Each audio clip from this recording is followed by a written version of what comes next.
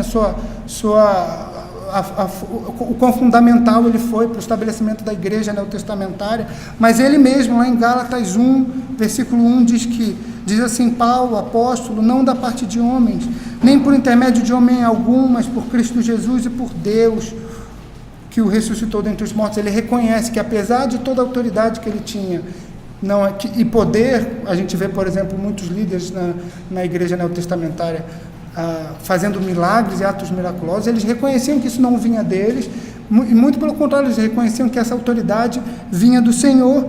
Eles estavam, na verdade, servindo a igreja. A gente não vê, meus irmãos, nas Escrituras qualquer indicação da supremacia de um cristão reinando sobre as coisas de Deus. Também, pelo que o Novo Testamento apresenta, não vemos nenhuma instância da igreja reconhecendo o domínio espiritual de um monarca terreno.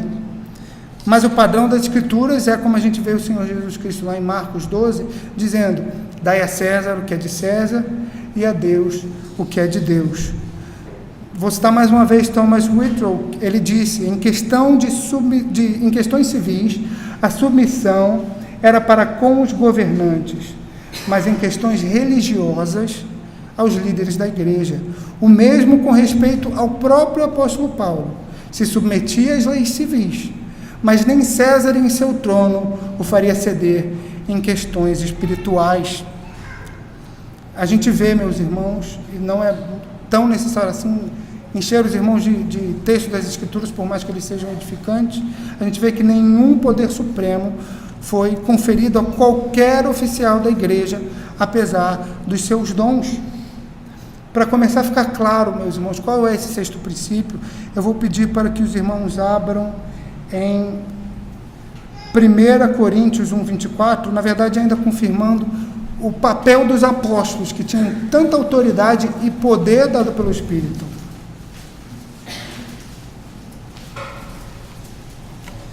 Se tem alguém que a gente poderia atribuir autoridade suprema na igreja apostólica, seriam os apóstolos. A gente vê como a gente viu Paulo fazendo, nem eles faziam isso. Lá em 1 Coríntios 1:24 diz assim: não que tenhamos domínio sobre a fé, mas porque somos colaboradores da vossa alegria. Eles tinham consciência de que eles estavam ali em serviço à igreja de Cristo, em serviço ao Senhor Deus. Lá em 1 Pedro, capítulo 5, vou pedir para que os irmãos abram. 1 Pedro, capítulo 5, versículo 3. Eu vou ler a partir do versículo 1. 1 Pedro 1. Não, 1 Pedro 5, a partir do versículo 1, diz o seguinte. 1 Pedro 5, a partir do versículo 1. Rogo, pois, aos presbíteros que há entre vós, eu, presbítero como eles, testemunha dos sofrimentos de Cristo, e ainda coparticipantes da glória que há de ser revelada, pastoreai o rebanho que há entre vós, não por constrangimento, mas espontaneamente, como Deus quer, nem por sorte da ganância, mas de boa vontade, nem como dominadores dos que vos foram confiados, antes tornando-vos modelo do rebanho. Ora, logo que o Supremo Pastor se manifestar, recebereis a inacessível coroa de glória. O nosso sexto princípio tem a ver com esse Supremo Pastor aqui de 1 Pedro. O nosso sexto princípio, meus irmãos, ele fala a respeito de um legislador. Um legislador que deu sua lei moral, por exemplo, lá em Êxodo 20, que estabeleceu a sua vontade, a sua lei moral para o povo. Esse legislador que, por exemplo, lá em Mateus 5,18, diz: até que o céu e a terra se passem, nem um i ou um tio jamais passará da lei, até que tudo se cumpra. As Escrituras falam de um líder que é o cabeça da igreja. Lá em Efésios 5:23, diz o seguinte: porque o marido é o cabeça da mulher, como também Cristo é o cabeça da igreja, sendo este mesmo o salvador do corpo. Agora, meus irmãos, para ficar mais claro ainda esse nosso sexto princípio, Mateus 28:18, Jesus aproximando-se falou-lhes dizendo: toda autoridade me foi dada nos céus e na terra. Eu vou pedir para que os irmãos abram mais dois textos. Efésios capítulo 1, a gente vai ler dos versículos 20 a 23. Efésios 1, de 20 a 23, diz o seguinte: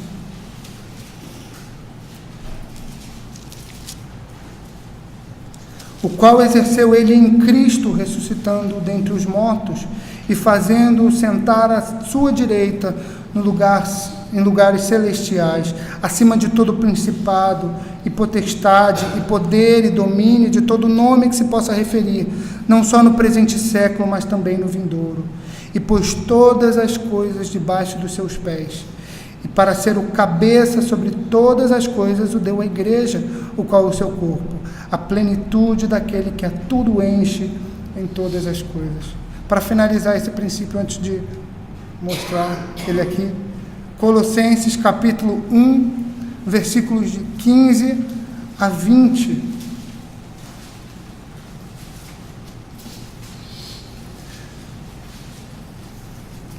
Colossenses capítulo 1, de 15 a 20, diz o seguinte: este é a imagem do Deus invisível, o primogênito de toda a criação, pois nele foram criadas todas as coisas, nos céus e sobre a terra, as visíveis e as invisíveis, sejam tronos, sejam soberanias, quer principados, quer potestades, tudo foi criado por meio dele e para ele. Ele é antes de todas as coisas, nele tudo subsiste, ele é a cabeça do corpo, da igreja, ele é o princípio, o primogênito de entre os mortos, para em todas as coisas ter a primazia, porque aprove ao Deus que nele residisse toda a plenitude, e que, havendo feito a paz pelo sangue da sua cruz, por meio dele reconciliasse consigo mesmo todas as coisas, quer sobre a terra, quer nos céus. Meus irmãos, o nosso sexto princípio está mais que claro. O Senhor Jesus é o cabeça da igreja. E esse, a gente, não é nem necessário mostrar isso aqui pelo que os apóstolos falavam, eles faziam questão de deixar claro que o Senhor Jesus é o cabeça da igreja, que deles não tinha autoridade nenhuma, a não ser aquela que foi conferida pelo Supremo Pastor. E esses, meus irmãos, são os 6 princípios da igreja apostólica. Agora eu gostaria de fazer aquilo que eu me propus a fazer, pegar esses 6 princípios e comparar com os 3 principais modelos de governança eclesiástica. É óbvio que tem outros modelos por aí, enfim, outras igrejas, ao longo da história vão surgindo outras igrejas, mas todas essas outras são ou baseadas, ou são misturas desses 3 modelos, ou são advindas dessas 3. Então, essas 3 são as 3 principais. E é importante dizer, meus irmãos, que, por exemplo, a gente vai falar sobre o modelo congregacional. Aqui eu me baseei, até pegando os homens que eu estudei para falar sobre isso, eu me baseei nos principais teólogos e no que eles defendiam a respeito do seu modelo eclesiástico. Esses teólogos de principal proeminência, mas, por exemplo, eu conversei com um outro pastor esses dias, que ele discorda a respeito de algumas questões que a sua igreja historicamente defende. Tá? Então, vamos começar então pelo episcopal. Aí, eu não sei se dá para ler, mas a gente vai comparar então os princípios da igreja com os princípios da igreja episcopal.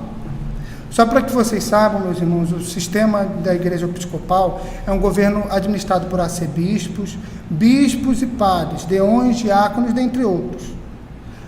Aí tem 2 exemplos, a igreja católica romana ou a igreja anglicana. Na igreja católica romana, por exemplo, o Papa é revestido de autoridade suprema, quando na segunda, ou seja, no caso, por exemplo, da igreja anglicana, um monarca, ele possui autoridade. O meu objetivo aqui é comparar a igreja anglicana, já que ela é considerada a parte protestante desse sistema. Eu acho que não haveria necessidade de se comparar à igreja católica. Então, se a gente olhar para o sistema de governo da igreja episcopal, o seu primeiro princípio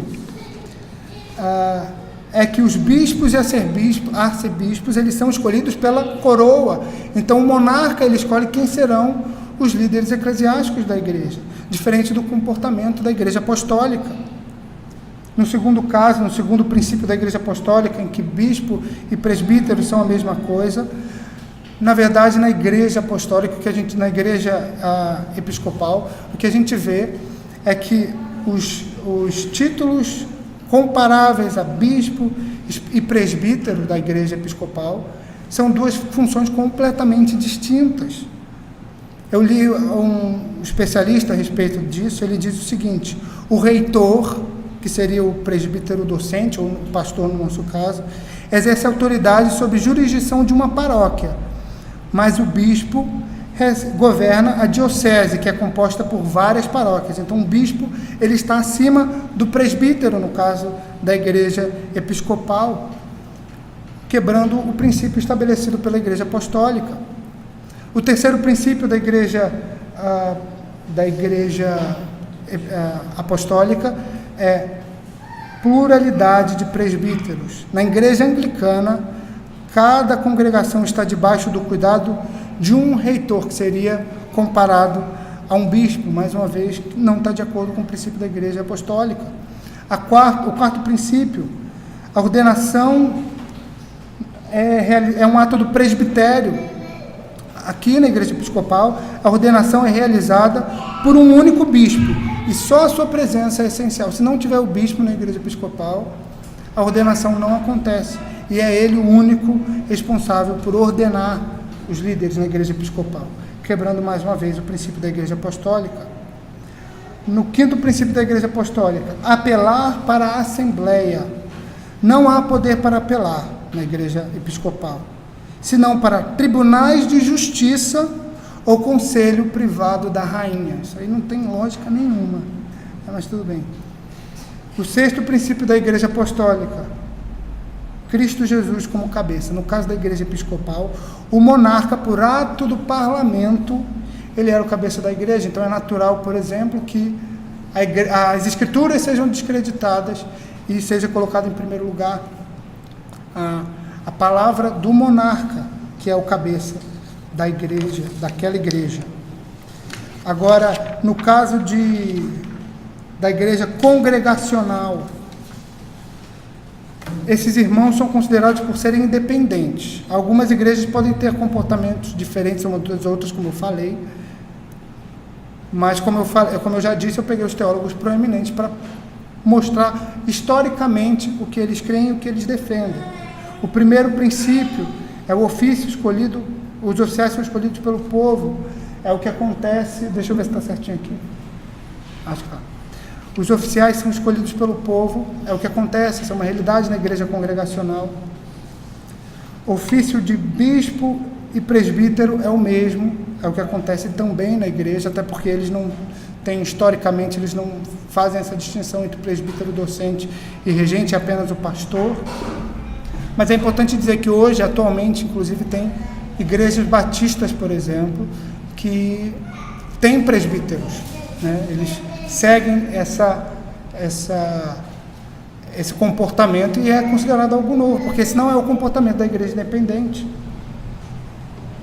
O quarto princípio, ordenação, era um ato do presbitério, que a gente vê historicamente na igreja independente.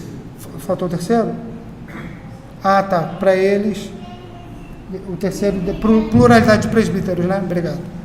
No caso da igreja independente, há apenas um bispo em cada congregação, foi o que eu falei. Hoje, atualmente, há igrejas que se comportam de maneira diferente. Eu conheço um pastor, por exemplo, lá nos Estados Unidos, que ele, da igreja batista, ele tem 11 presbíteros. Imagina a briga que deve ser uma reunião de conselho, 11 presbíteros.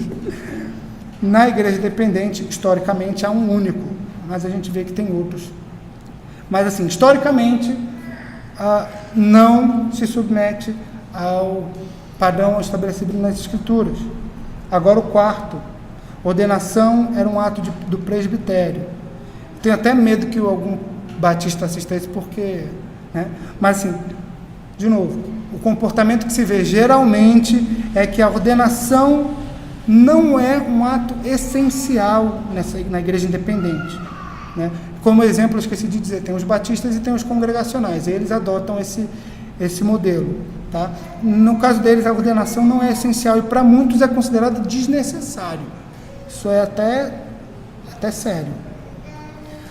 O quinto conceito da igreja apostólica, o quinto padrão era apelar para a assembleia.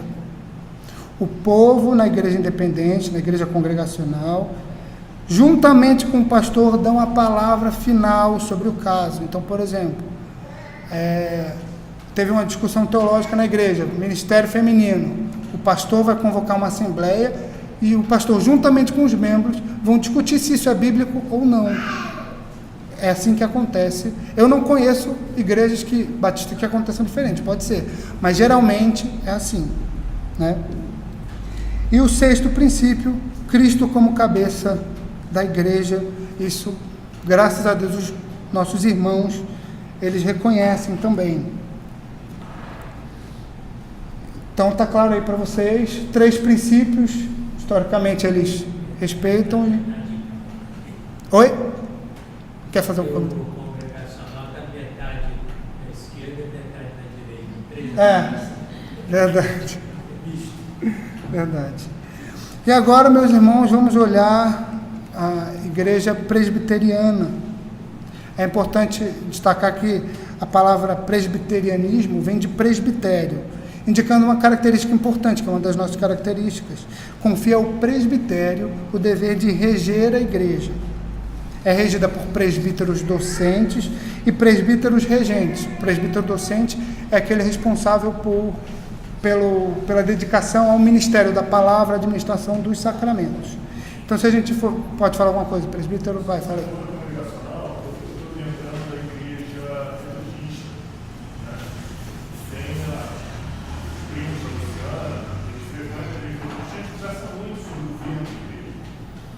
E uma dificuldade que ela fala muito é de que o dom da igreja é dado pelo bispo. Só o bispo muda-se a direção da igreja, a direção do ensino, da administração, ela é toda dada pela personalidade daquela pessoa. Ou seja, a igreja ela vai variando no ensino, na administração, em vários aspectos da igreja você não tem uma continuidade, você não tem uma perenidade no ensino, na administração. Cada um que chega, ele dá o seu tom. Então, a igreja, você vai numa época, vai estar de um jeito. Se você for 10 anos depois, for outro bicho, outra camisa, vai estar de outro jeito. Você não vai ter, principalmente no que diz respeito ao ensino da escritura, você não vai ter uma coisa constante. E às vezes é o risco que você corre por ter apenas um líder. O ministério dele pode ser até, de certa forma, tirânico por isso. É ele que manda na igreja, né? Então, vamos lá para a igreja presbiteriana. Na igreja presbiteriana, o primeiro está de acordo. A gente tem eleição popular, o povo escolhe. A gente vai ter em breve votação para presbítero e para diácono, né? Se eu não me engano, esses dois. Então, o povo escolhe por levantar das mãos, como a gente viu no comportamento na igreja católica. Também somos católicos, né? Mas enfim. Na igreja apostólica. O segundo, ofício de bispo e presbítero é o mesmo, é o nosso caso. Nós temos os nossos supervisores, os nossos bispos, que são os nossos presbíteros. Esse é um único ofício aqui na nossa igreja. Pluralidade de presbíteros. Na nossa igreja nós temos 2, né? 4? Contando quem? Ah, é verdade. Falei, gente, tá, é isso mesmo. É verdade, 4. Aí a gente, como eu já falei, a diferença entre docente e regente. O docente ele se dedica única e exclusivamente ao ministério da palavra. O regente se ocupa em reger a igreja e cuidar de questões administrativas, visita de doente, ele também tem o caráter pastoral, mas é diferente do presbítero docente. E é uma distinção que a gente vê, por exemplo, lá em 1 Timóteo 5,17, não precisa abrir, mas ele faz essa distinção entre os presbíteros que se dedicam exclusivamente ao ministério da palavra e os presbíteros regentes. Pode falar. Só mais uma coisa, existe uma discussão na igreja, isso eu já falei na classe, não falei outra igreja. A gente fala que o presbítero regente não pode pregar. E aqui na nossa igreja isso é válido, tá? A gente tem observado isso. Quando o presbítero regente sobe no culto, na hora da pregação, e eu falo de minha parte, estou lendo a pregação do pastor, tá? Uma pregação não é minha. Não sou eu que estou elaborando a pregação como o nosso pastor faz. Pegadas originais, pegadas. Quando, se mostra isso na cabeça, quando o presbítero regente, na igreja da reforma, os nossos irmãos puritanos, quando você não tinha um pastor para pregar, e um presbítero ia pregar, e ia uma pregação. Simplesmente chegava na frente e ia pregar. Então, os irmãos têm isso em mente. Muita gente, mas na nossa igreja o presbítero prega. Vamos lá. Está pregando a pregação do pastor. A gente tem isso bem tranquilo, porque essa distinção é feita entre regente e presbítero docente, que é quem tem o uso da pregação, quem tem a função da pregação. Quando, na falta do pastor, quando o presbítero sobe, ele está pregando a pregação do pastor. Como é feito na igreja formada lá no Puritano. Querendo ou não, esse é um dever do presbítero regente. Pastorear a igreja inclui isso. O ministério pastoral é do pastor e a prerrogativa é dele, de pregação, né? Mas a gente sabe, é comportamento da nossa igreja, que em casos excepcionais os presbíteros regentes também preguem. O quarto ofício, quarto princípio, ordenação era um ato do presbitério. Eu até tentei, a ordenação era um ato do presbitério, né, pela imposição de mãos. Eu até pensei em trazer uma foto aqui, mas achei que ia ficar muita coisa, ia dar muito trabalho para quem me ajudou a fazer o slide, falei, então deixa para lá. Mas esse é um comportamento da nossa igreja. Então, quando o homem ele fez todo aquilo, foi para o seminário, foi enviado pelo presbitério e tudo mais, vai ser ordenado, o presbitério é reunido para fazer a ordenação, imposição de mãos, como ensinaram os nossos irmãos, os apóstolos na igreja primitiva. Privilégio de apelar, quinto princípio, para a assembleia. A gente teve um caso recente aqui na nossa igreja presbiteriana, não sei se vocês lembram, a sarça da nossa igreja, ela tinha uma pomba, né? Não sei se vocês lembram disso, e muitos atribuem isso ao Espírito Santo. Então, muito provavelmente numa igreja local ou num presbitério, foi dito, olha, as escrituras, de acordo com o segundo mandamento, não permitem que o Senhor Deus triuno tenha forma. Então, uma pomba representando o Espírito Santo não pode estar na nossa igreja, no símbolo da nossa igreja. Então isso foi levado à Assembleia Geral, como a gente conhece, Supremo Concílio. Eles trataram, os presbíteros da igreja trataram essa questão e realmente falaram, de fato isso não é algo bíblico, então, e nós como presbiterianos tivemos que acatar essa decisão, que graças a Deus foi uma decisão sabiamente tomada, decisão bíblica. E o sexto princípio, Cristo é o cabeça da igreja. Isso aí a gente não precisa nem comentar muito. Domingo após domingo a gente percebe isso nas nossas pregações que a gente tem recebido aqui na igreja. Então, meus irmãos, esses são os princípios, tá? A lógica é clara e esse deve ser o nosso comportamento. Nos submeter às escrituras em tudo e dar a devida importância a essas questões, porque elas estão reveladas nas escrituras. Para finalizar, eu queria fazer algumas aplicações e pedir para que os irmãos abrissem em Atos 87. Não, desculpa, gente. Salmo 87. Sou filho do meu pai, né? Está escrito aqui na minha frente, Salmo.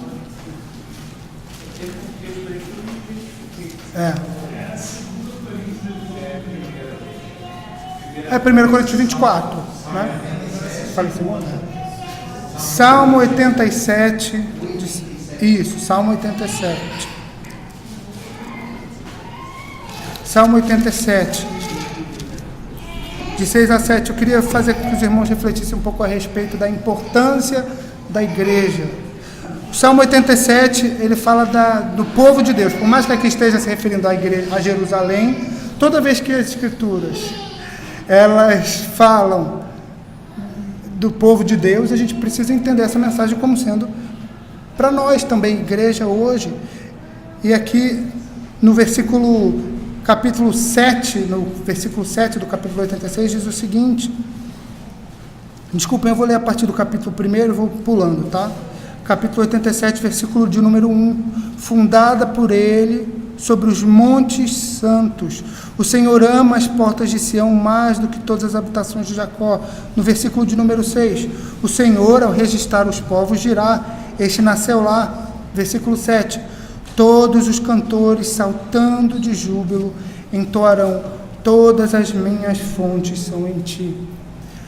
Assistindo a uma pregação a respeito desse texto, eu ouvi o pastor Joseph Piper fazer o seguinte comentário a respeito do versículo 7, todos os cantores, saltando de júbilo, entoarão, todas as minhas fontes são em ti. Ele frisa nesse texto que na igreja, no meio do povo de Deus, nós temos as fontes da graça do Senhor. Então, no momento em que nós nos submetemos, por exemplo, à liderança, como a gente vê em Hebreus 13, quando a gente se submete ao senhorio do Senhor Jesus na igreja, onde os meios de graça são dispensados ao seu povo, aqui achamos fontes de graça. O pastor Joseph Piper, ele inclusive faz a seguinte analogia. Ele diz que o mundo é o deserto, né? E que durante a semana nós somos perseguidos no deserto pelo trabalho, perseguidos pelos amigos do trabalho, os amigos da faculdade, por conta do que defendemos, mas aí chega o domingo, o dia do Senhor. No meio do deserto nós achamos o oásis da graça, as fontes da graça do Senhor Deus. É de fato aqui que nós encontramos os meios de graça e somos alvo da graça do Senhor sobre nós. Por isso é tão importante nós frequentarmos a igreja de Cristo. É aqui na igreja, meus irmãos, no culto solene, que o Senhor adorna a sua igreja, domingo após domingo, através da pregação da palavra. Joseph Piper ele ainda complementa dizendo, você quer a graça divina? A encontrará na igreja do Senhor Jesus. Nosso Senhor estabeleceu, diz ele, a igreja como instituição pela qual ele comunica a sua graça salvadora. Por isso a gente não deve rejeitar a igreja, como diz Calvino, é a mãe dos cristãos, mas amá-la e defender as verdades estabelecidas na sua palavra. Como segunda e última aplicação, meus irmãos, vamos voltar para o texto que a gente leu lá no início, Efésios 2, a partir do versículo 20. Efésios 2, a partir do versículo 20, diz assim, agora com tudo que a gente viu até agora nessa aula em mente, edificados sobre o fundamento dos apóstolos e profetas, sendo ele mesmo, Cristo Jesus, a pedra angular, no qual todo edifício bem ajustado cresce para santuário dedicado ao Senhor. Agora o versículo 22, no qual também vós juntamente estáis sendo edificados para a habitação de Deus no Espírito. Meus irmãos, é por isso que o nosso pastor ele bate tanto na tecla da questão da reverência no culto, do amor ao dia do Senhor, porque é na igreja, é no meio do povo de Deus que o ministério do Espírito Santo acontece. Aqui os cristãos são santificados, aqui o coração do crente ele é quebrantado, aqui há arrependimento e santificação. E é por isso que nós, que éramos escravos do pecado, mas agora santos no Senhor, podemos clamar como salmista lá no Salmo 84, pois um dia nos teus atos vale mais que 1000. Prefiro estar à porta da casa do meu Deus a permanecer nas tendas da perversidade. Se a gente levar, por exemplo, em consideração a doutrina da natureza humana decaída, isso aqui é uma loucura. Como o homem pode afirmar uma coisa dessa?